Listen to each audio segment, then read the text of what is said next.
कैसे आप सब स्वागत करता हूँ आप सबका आपके अपने ही चैनल स्टडी बडी में। तो आज की इस वीडियो में हम बात करने वाले हैं DLA 2023-24 जो आज का पेपर हुआ था उसके सॉल्यूशन के बारे में। देखिए मेरे पास जो है सेट सी है, हो सकता है कि आपके पास या तो सेट ए हो या तो सेट बी हो या फिर सेट डी हो।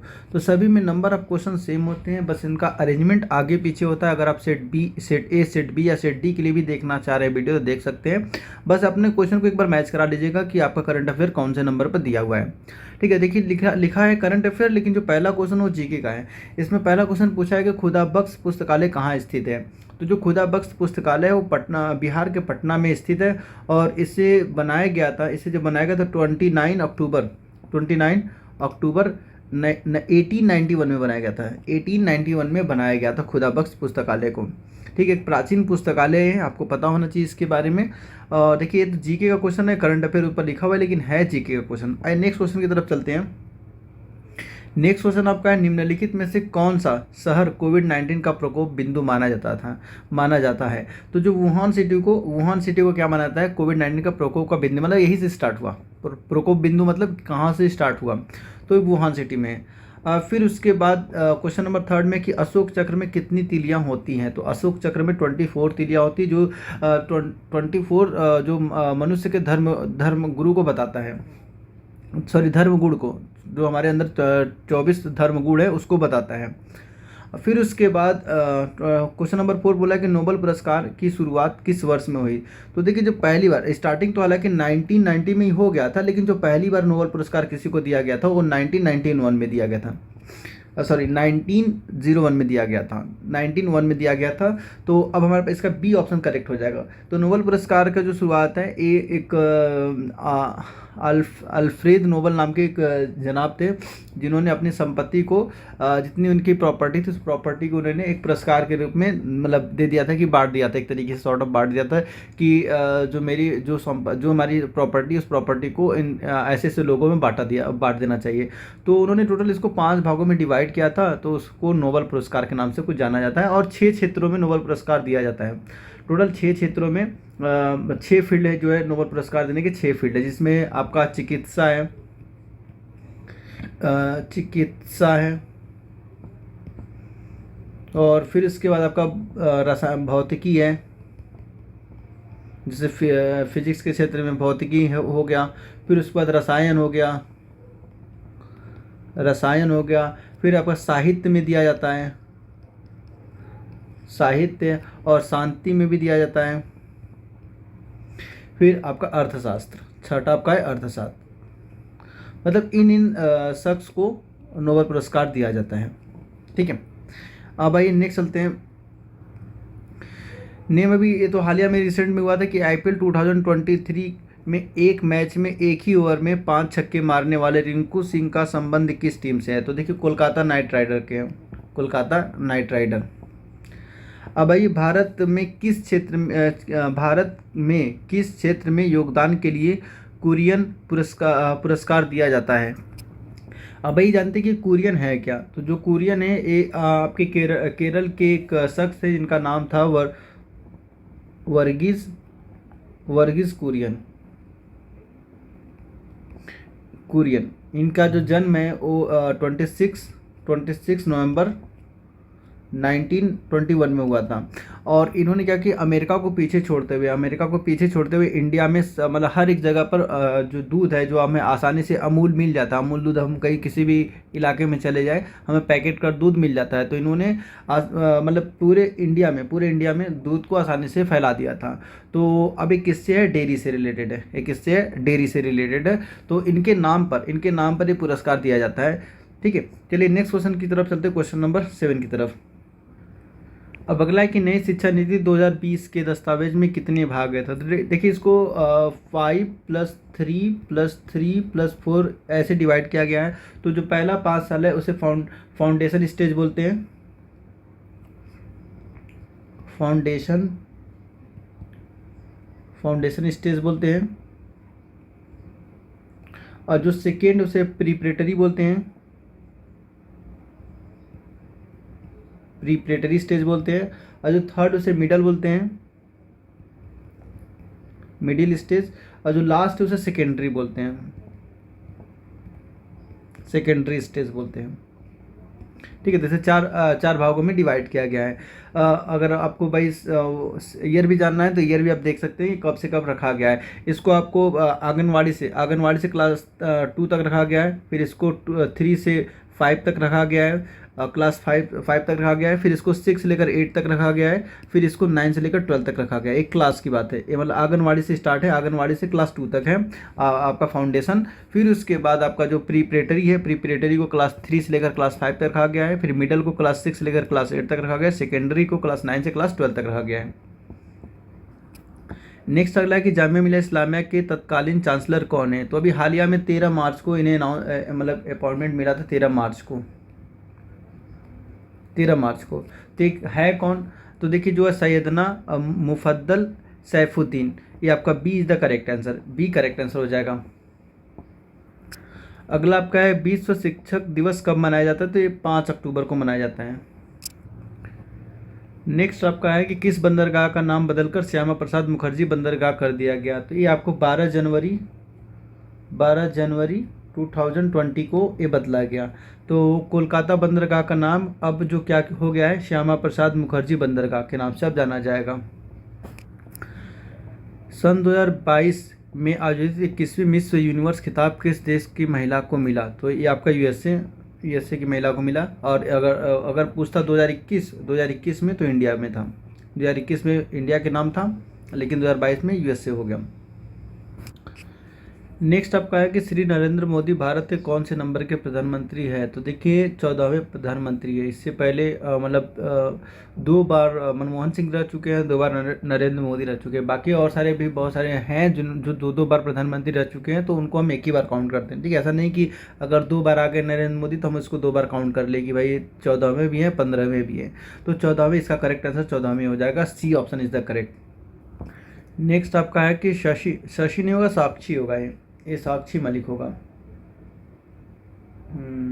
हाँ साक्षी होगा, शशि की जगह साक्षी दे दिया गया है।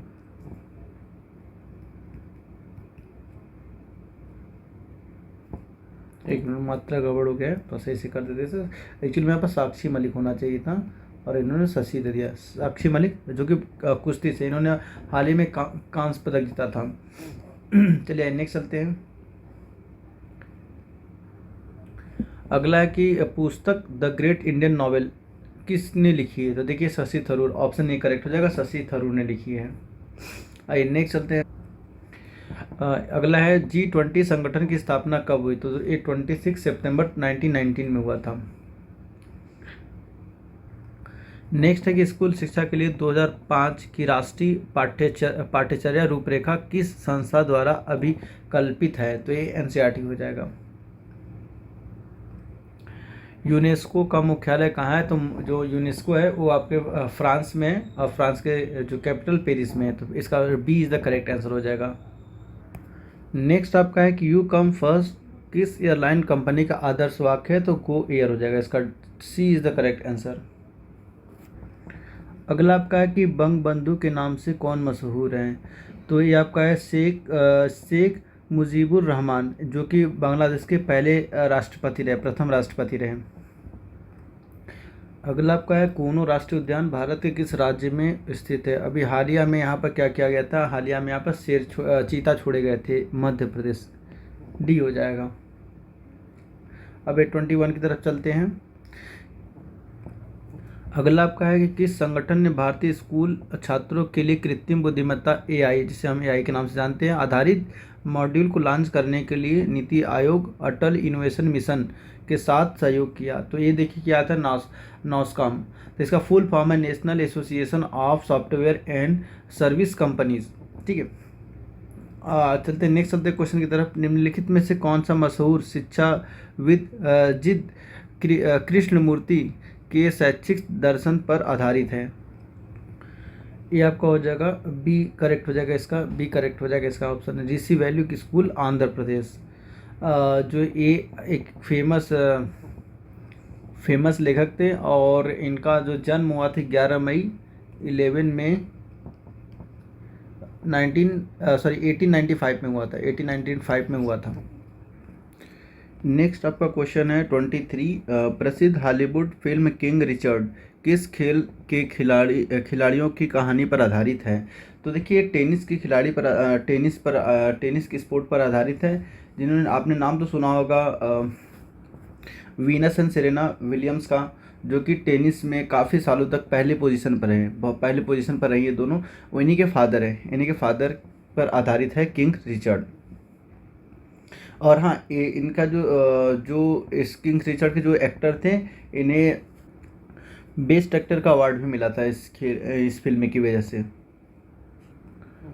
तो फुटबॉल का ब्लैक पर्ल किसे कहा जाता है? तो देखिए ब्राज़ीलियन जो खिलाड़ी फुटबॉल खिलाड़ी है, उन्हें ब्लैक पर्ल कहा जाता है पेले को। और ये जो 1958 तीन बार 1958 में जब वर्ल्ड कप जीता था ब्राज़ील, और 1962 में जब वर्ल्ड कप जीता था, और 1917 में, तब के मेंबर थे। और इनके मतलब सबसे ज़्यादा गोल मारने वाले भी ये प्लेयर रह चुके हैं, सबसे ज़्यादा गोल मारने वाले प्लेयर भी रह चुके हैं। तो ये एक लेजेंडरी प्लेयर हैं। आइए बात कर लें 25 की। वर्तमान में रिजर्व बैंक के गवर्नर कौन है? तो 25 का जो आंसर है वो हो जाएगा शक्तिकांता दास। शक्तिकांत दास जो है वो रिजर्व बैंक के गवर्नर हैं। अगला आपका है कि नई शिक्षा नीति 2020 में स्कूल शिक्षा में डैश साल आयु के बच्चों को शामिल किया गया है। तो देखिए 3 से लेकर 18 साल के बच्चों को शामिल किया गया है, तो ऑप्शन ए करेक्ट हो जाएगा, 3 से लेकर 18। अब भाई नेक्स्ट चलते हैं कि भारत G20 की अध्यक्षता कब से कब तक करेगा? तो इसका जो सही आंसर है वो 1 दिसंबर 2022 से 30 नवंबर 2023 तक। ये 2022 से 30 नवंबर, हाँ ये देखिए करेक्ट हो जाएगा, B is the correct answer, 1 दिसंबर 2022 से लेकर 30 नवंबर 2023 तक। नेक्स्ट चलते हैं पर्यावरणविद मेघा पाटेकर का संबंध किस आंदोलन से रहा? तो जो नेहा मेधा पाटेकर है वो महाराष्ट्र की है, और एक जो गरीबों के लिए, किसानों के लिए और महिलाओं के लिए अक्सर आवाज़ उठाती रहती हैं। जो इनका मेजर काम था, जो आंदोलन किस आंदोलन से थी? तो नर्मदा बचाओ आंदोलन से संबंधित है। आइए 29 की तरफ चलते हैं। भारत मूल के अर्थशास्त्री अभिजीत बनर्जी, जिन्हें 2019 का अर्थशास्त्र का नोबेल पुरस्कार मिला, वह वर्तमान में किस देश के नागरिक हैं? तो वो अमेरिका का, भी फिलहाल वो अमेरिका की नागरिकता लिए हुए हैं। आइए नेक्स्ट चलते हैं। श्री रविंद्रनाथ टैगोर को किस क्षेत्र में उनके योगदान के लिए नोबेल पुरस्कार मिला था? तो 30 का करेक्ट आंसर हो जाएगा सी, साहित्य, इसे लिटरेचर बोलते हैं। आइए नेक्स्ट चलते हैं। इसमें बोला है कि क्वेश्चन जनरल इंटेलिजेंस में आगे प्रश्न नंबर था 31 से लेकर 34 में दिए गए विकल्पों में रिक्त स्थानों को भरकर श्रृंखला को पूरी कीजिए। अब यहाँ से रीजनिंग आ गया। तो देखिए रिपीटेड रीजनिंग है ये, शायद अभी रिसेंट में जो 2 पेपर हुए थे बीएड जनरल और बीएड जनरल बोल रहा हूँ, बीएड स्पेशल और नर्सरी, उसमें भी आया हुआ क्वेश्चन है। क्या है? 3, 5, 10, 12, 24, 26, 52। अब देखिए इस पैटर्न में क्या है, इस पैटर्न को आप 2 तरीके से निकाल सकते हैं। एक तो देखिए इसमें क्या किया गया, 3 के बाद कितना आ गया आपका 5 आ गया, इसका मतलब +2 किया गया। फिर 5 के बाद 10 आया, इसका मतलब इसे मल्टीप्लाई बाई 2 किया जा रहा है। फिर इसमें 10 के बाद 12 है, इसका मतलब +2 किया जा रहा है। फिर इसके बाद 12 2 जा होता है 24, तो मल्टीप्लाई बाई 2 किया गया। फिर इसमें 2 ऐड कर दिया गया और इसमें मल्टीप्लाई बाई 2 किया गया, इसका मतलब अगले में 2 ऐड करेगा तो हो जाएगा 54, तो है ही 54 हो जाएगा। तो यहाँ से 54 इज़ द करेक्ट आंसर। या फिर आप ऐसे भी जा सकते हैं, देखिए 5 2 जा 10 +2, 12 2 जा 24 +2, फिर यहाँ भी प्लस मल्टीप्लाई बाई 2 +2 करके ऐसे भी आप ऑड प्लेस से भी इसको निकाल सकते थे। अब इस सीरीज को आप ध्यान से देखिए। तो अगर पहले प्लेस की बात कर ले तो ये कितना हो गया, यहाँ पर हमारे पास 1 z है, z के बाद x आया है, तो इसका मतलब इसमें -2 किया गया, -2 करेंगे तो आ जाएगा। और a के बाद d आया, a के बाद d मतलब -3 किया गया, -3, ठीक है। एक में +3 किया गया, +3। अब इन दोनों को ऐड करेंगे तो आएगा प्लस का 1 आ जाएगा, जो कि बीच में 1 यहाँ पर है, ठीक है। ये तो समझ में आ गया कि यहाँ प्लस। अब देखते क्या ही पैटर्न आगे भी फॉलो कर रहा है। तो देखिए इसमें भी z में x में -2 कीजिए तो v आ जाएगा, -2 किया तो v आ गया। और d में d में +3 ऐड कीजिए तो कितना मिल जाएगा g, तो +3 किया गया, ठीक है। फिर उसके बाद उसके बाद अगला चलिए, अगला क्या है, जी में सॉरी यहाँ से आ गया वी में -2 किया गया, तो यार इसका मतलब है -2 वाला सीरीज चल रहा है। इवन प्लेस पर कितना है, -2 है, और ऑड प्लेस पर -2। चलिए अगले में कितना आ जाएगा, -2 किया जाएगा, अगले में -2 किया जाएगा। और फिर यहाँ पर देखिए +3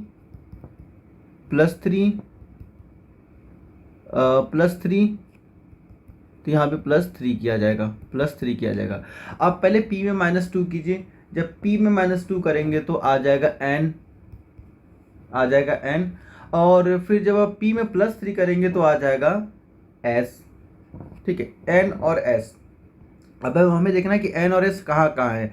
तो देखिए n और s सिर्फ एक ही ऑप्शन में, बाकी किसी में है नहीं, तो हम बाकी के डिजिट जो अंदर वाले डिजिट है उसकी बात नहीं करेंगे। अगर नहीं होता तो उस केस में हम डिजिट वाली बात करते तो ऑप्शन ए करेक्ट हो जाएगा। तो आई होप समझ में आ गया होगा कि जो पहले वाले अल्फ़ाबेट है उसमें -2 किया जा रहा है, जो थर्ड वाला अल्फ़ाबेट है उसमें +3 किया जा रहा है।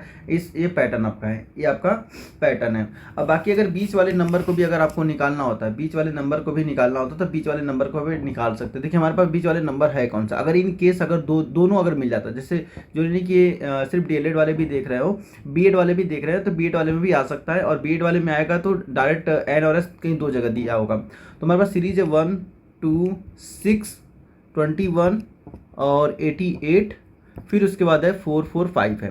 तो अगला हमसे पूछा अगला कौन सा आएगा, क्या पता यही सीरीज उठा के दे दे, क्या पता यही सीरीज उठा के दे सकता है, कुछ भी रीजनिंग में कुछ भी पूछा जा सकता है। तो देखिए 1 × 1 + 1 कीजिए तो आपको मिल जाएगा 2। 1 × 1 + 2 मतलब इसका इसी मल्टीप्लाई करके इसी को ऐड कर दीजिए तो मिल जाएगा। और इसको देखिए 2 × 2, इसको इसी मल्टीप्लाई करके इसी में ऐड कर दीजिए तो आ जाएगा 6। अब 6 को अब देखिए यहाँ 1 से मल्टीप्लाई किया, यहाँ 2 से। अब आते हैं अगला नंबर हमारे पास 6 है, तो 6 × 3 मल्टीप्लाई किया था कितना, क्योंकि देखिए अगर 6 × 6 करेंगे तो आ जाएगा 36 आ जाएगा, जो कि इससे ग्रेटर हो गया। तो इसका मतलब वो नंबर से मल्टीप्लाई नहीं हो रहा है, ये अल्टरनेट चल रहा है 1, 2, 3, तो 18 हो गया। अब 18 में +3 ऐड कर दीजिए आप, 1 मिनट, 18 में +3 ऐड कर दीजिए तो कितना आ जाएगा, 21 आ जाएगा, जो कि यहाँ पर है। अब 21 × 4 करेंगे आप, प्लस का 4 ऐड कर देंगे, 21 प्लस का 4 करेंगे आप, 4 ऐड करेंगे तो आपको 88 मिल जाएगा। सिमिलरली 88 × 5 कीजिए और प्लस का 5 ऐड कीजिए तो आपको 4, 4, 5 मिल जाएगा। अब अगले वाले नंबर में क्या करना है, 4, 4, 5 मल्टीप्लाई बाई 6 + 6 कर दीजिए, मल्टीप्लाई बाई 6 + 6 कर दिए तो जो बीच में नंबर लिखा है 2, 6, 7, 6 यही नंबर आ जाएगा, आप एक बार चेक कर लीजिएगा। आइए नेक्स्ट चलते हैं क्वेश्चन नंबर 33 की तरफ।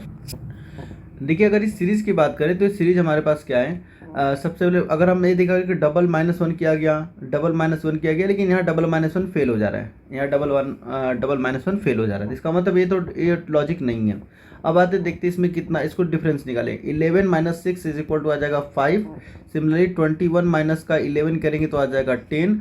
36 - का 21 कीजिए तो आ जाएगा 15। तो आपको मिल गया पैटर्न कि 5, 5, 5 मतलब 5 + 10 + 15, इसमें 5 ऐड किया गया, इसमें 10 ऐड किया गया, इसमें 15 ऐड किया गया और इसमें 20 ऐड किया गया, तो अगले में 25 ऐड किया जाएगा। तो 56 + 25, 56 + 25 1 आ जाएगा, यहाँ से 3 और यहाँ पर हो जाएगा 8, 81। अगला नंबर कौन सा होगा, 81 होगा, जो मिसिंग नंबर वो 81 है, इसका मतलब D is the correct option. अब देखिए जो इधर फिलिंग द ब्लैंक वाला आता है ना, सबसे अच्छा आप काम क्या क्या कीजिए, जो भी ऑप्शन गिवन है 1 बाई 1 सबको पुट करके देख लीजिए, 1 बाई 1 सबको पुट करके देख लीजिए। जैसे हम पहला वाला नंबर पुट कर रहे हैं तो यहाँ पर कितना आ जाएगा, पहले प्लेस पे ए हो जाएगा, तो आ जाएगा यहाँ ए। इसको जो हम पुट कर रहे हैं उसको हम रेड से लिख रहे हैं, बाकी को हम ब्लैक से लिख देते हैं ए। फिर आ जाएगा बी, सी, फिर अब डैश आ गया, इसका मतलब सी यहाँ रहेगा, तो हमने सी यहाँ पर लिख दिया, सॉरी बी है, बी लिख दिया। फिर उसके बाद सी ए है, सी हमारे पास गिवन है, सी और ए है। फिर उसके बाद आपका डैश है, तो डैश में सी हम भर देंगे क्योंकि यहाँ थर्ड नंबर पर सी है।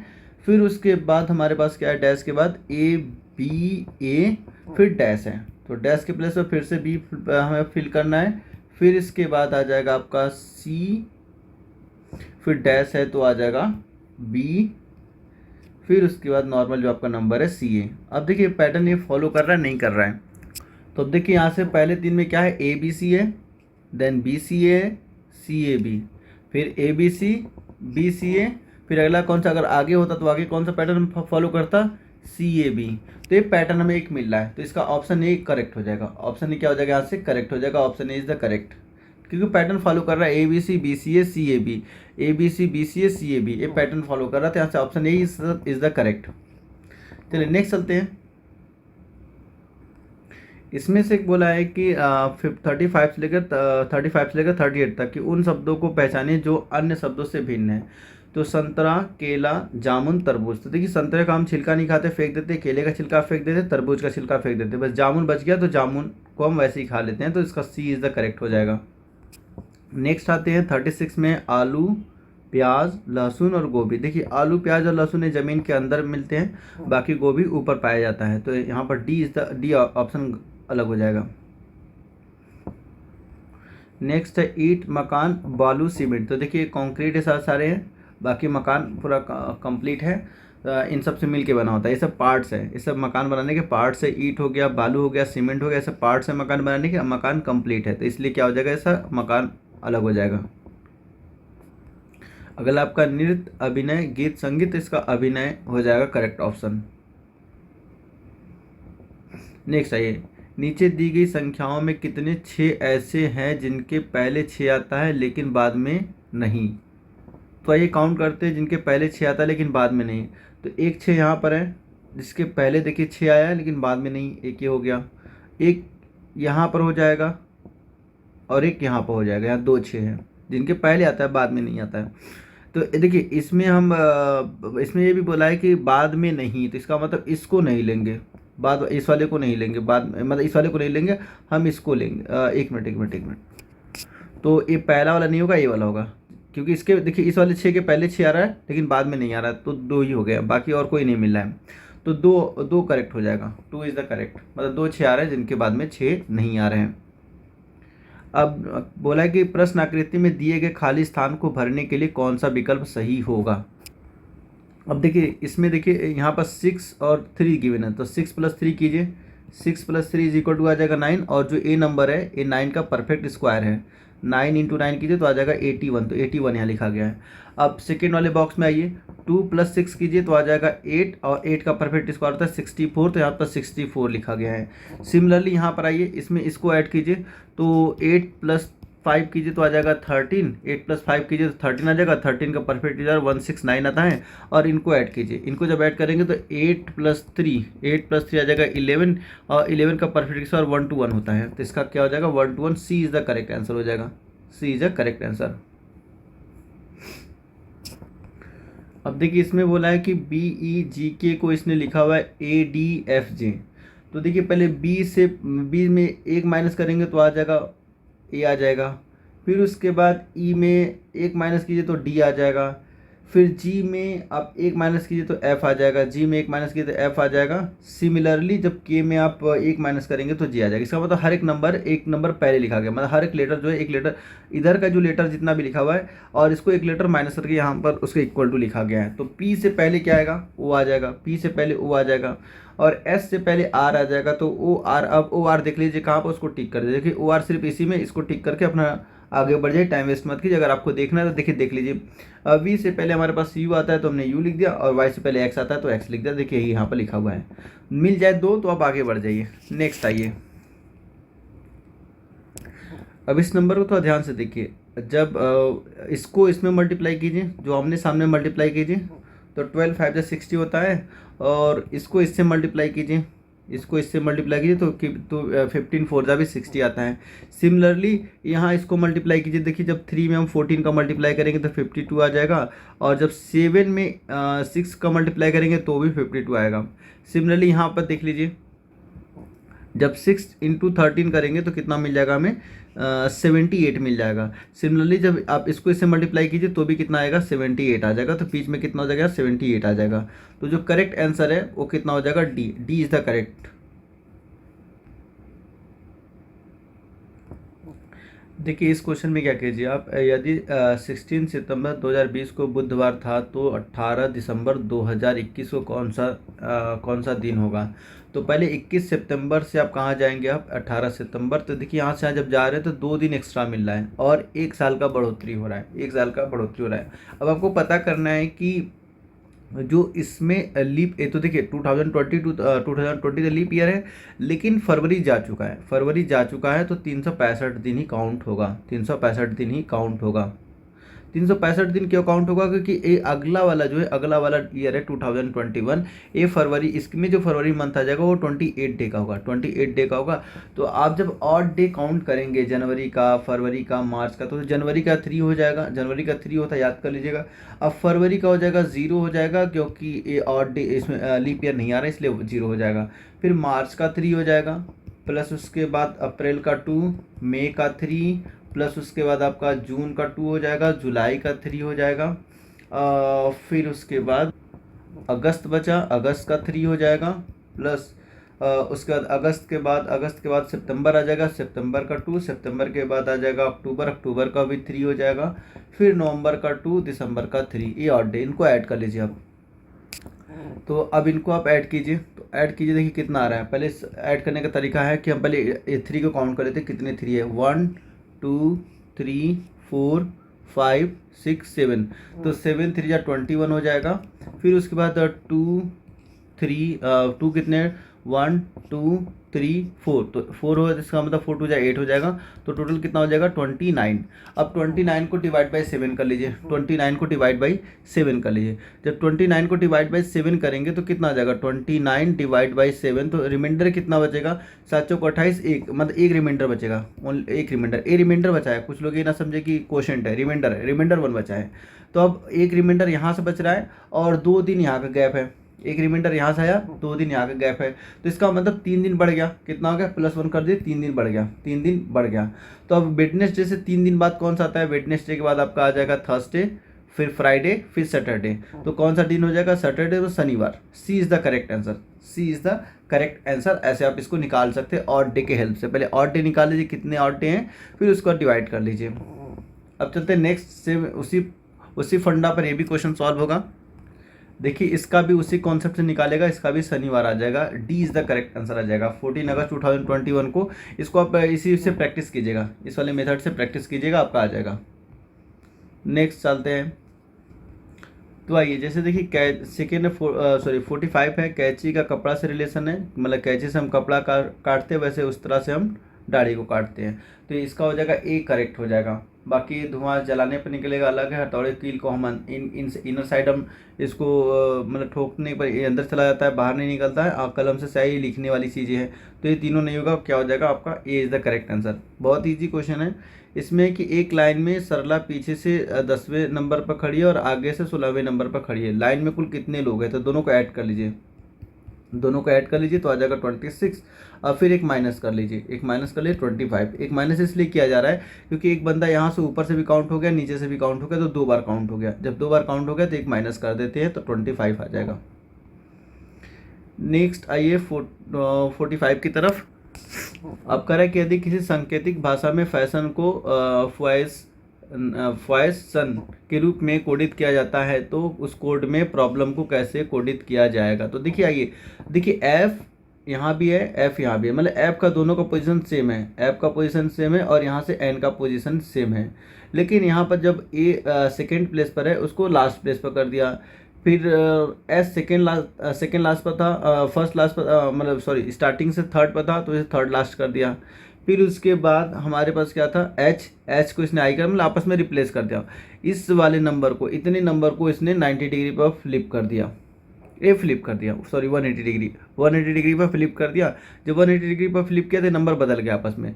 सिमिलरली आपको क्या देखना है, पी और एम देखना है कि लास्ट में, अब स्टार्टिंग में पी और लास्ट में एम कहाँ कहाँ है, तो पी और एम सभी में है, तो छोड़ दीजिए। अब इसके बाद हम क्या करने वाले हैं, तो एम के जस्ट मतलब पी के जस्ट बाद ई आएगा, तो पी के जस्ट बाद ई कहाँ कहाँ है, तो बस ये ओनली वन में है, ओनली वन में है। अगर और कहीं होता तो हम क्या देखते हैं, फिर देखते हैं कि मतलब कि एल कहाँ आ रहा है, एल मतलब ई के बाद एल कहाँ आ रहा है, तो वो भी सेकंड में ही आ रहा है। तो सिंपल सा फंडा इसमें आप समझ गए होंगे कि पहले और लास्ट वाले को नंबर को वैसे ही रखा, बाकी इन दोनों नंबर को आपस में फ्लिप कर दे रहा है, इन दोनों को फ्लिप कर दे रहा है। फ्लिप करने के बाद इसको घुमा दे रहा है यहाँ से, ठीक है, इसको यहाँ से घुमा दे रहा है और 180 डिग्री पर। फिर जो आंसर मिलेगा, जो लेटर मिलेगा उसको उसने लिख दिया, तो ये आंसर यहाँ से हो जाएगा। आइए नेक्स्ट क्वेश्चन चलते हैं।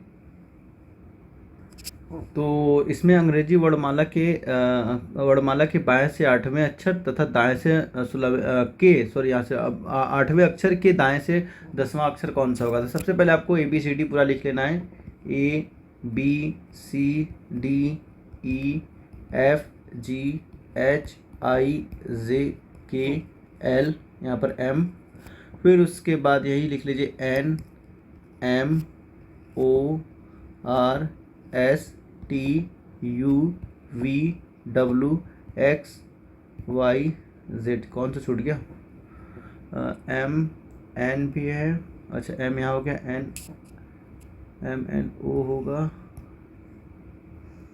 वो हो जाएगा, फिर अच्छा PQR छूट गया, सॉरी PQR छूट गया, MNO, इसको इरेज करके फिर से लिख देते हैं, फिर यहाँ हो जाएगा P, फिर यहाँ हो जाएगा QRSTUVWXYZ। ठीक है। अब देखिए पहले इसने क्या बोला, बाएं से मतलब ए से स्टार्ट करेंगे हम, बाएं से मतलब ए से स्टार्ट करें, ए से कौन सा 8वां, 1 2 3 4 5 6 7 8 हो गया। ठीक है, हो गया, ये हमें H मिल गया। अब इसके राइट हैंड साइड, इसके मतलब दाएं साइड देखिए, दाएं से 16वां सॉरी 10th, तो 1 2 3 4 5 6 7 8 9 10, तो R हो जाएगा, R is the correct answer, C is the correct हो जाएगा। अब देखिए इसमें बोला है कि A का बेटा B है, A का बेटा B है, तो मतलब A हो गया यहाँ पर, और इसका बेटा, इसको और ऊपर बना लेते हैं, हो सकता है शायद इरेज करने की जरूरत पड़े। अब A का बेटा B है, अब A नहीं पता मदर है कि फादर है, लेकिन B बेटा है तो क्या हो जाएगा, यहाँ से स्क्वायर हो जाएगा। B की बहन C है, तो ये दोनों सेम मतलब सेम जनरेशन के हो गए, तो C हो जाए, बहन है तो हमने इसको सर्कल बना दिया। D का भाई A है, अब D का भाई A है, तो भाई बोल दिया, तो इसका मतलब A इसमें हो जाएगा, और D का भाई A है, तो ये दोनों सेम जेंडर मतलब सेम जनरेशन के हो जाएंगे। फिर D के पिता है E, तो D का पिता है E, तो D का पिता E है, तो D का पिता हमने E को ऊपर बना लिया, अब पिता है इसलिए मैं इसका जेंडर पता चल गया। तो E से किस तरह संबंधित C है, तो E से किस तरह संबंधित C है, E से C, तो ग्रैंडफादर हो जाएगा यहाँ से, दादा। ठीक है, ग्रैंडफादर हो जाएगा, यहाँ से दादा हो जाएगा। अब नेक्स्ट चलते हैं, देखिए नाना, कुछ लोग का ऑप्शन नाना भी हो सकता है, लेकिन नाना नहीं होगा, नाना इसलिए नहीं होगा क्योंकि देखिए ए फादर है, ठीक है, और इसके सिस्टर मतलब ए, यहाँ पर ई का सी से रिलेशन पूछा है कि ई का सी से किस तरीके का रिलेशन होगा। अब देखिए हमारे पास क्या है, इसने बताया कि डी का फादर ई है, डी का फादर ई है, और डी का ब्रदर ए है, इसका मतलब या तो दोनों भाई बहन होंगे या तो दोनों भाई भाई होंगे। जो भाई बहन हो चाहे भाई भाई हो, उस हिसाब से क्या हो जाएगा, ई जो है ए का फादर भी हो जाएगा, ई जो है ए का भी फादर हो जाएगा, तो यहाँ से दादा आंसर होगा, नाना नहीं होगा, दादा इज द करेक्ट आंसर। ठीक है, तो इस क्वेश्चन में हमारे पास 49 मतलब इस वीडियो में हमने 49 क्वेश्चन को कवर किया है। आपको जैसा भी लगा कमेंट करके ज़रूर बताइएगा, और जितने भी आपने स्कोर किया है उस स्कोर को भी कमेंट बॉक्स में बता दीजिएगा कि आपने कितने स्कोर किए, जिससे कि हम कटअप बता सकें कि इस बार का एक्सपेक्टेड कटअप कितना जा सकता है। और बाकी जो बच गए 35 क्वेश्चन को बहुत ही जल्द आप लोग तक हाजिर कर दिया जाएगा। वो आप लोग को रिस्पॉन्स पर डिसाइड करेगा कि आप लोग रिस्पॉन्स कैसा दे रहा है, जितनी जल्दी ज़्यादा रिस्पॉन्स देंगे उतना जल्दी वीडियो आ जाएगा। तो मिलते हैं नेक्स्ट वीडियो में, तब तक आप लोग अपना बहुत ख्याल रखिए। Thanks for watching.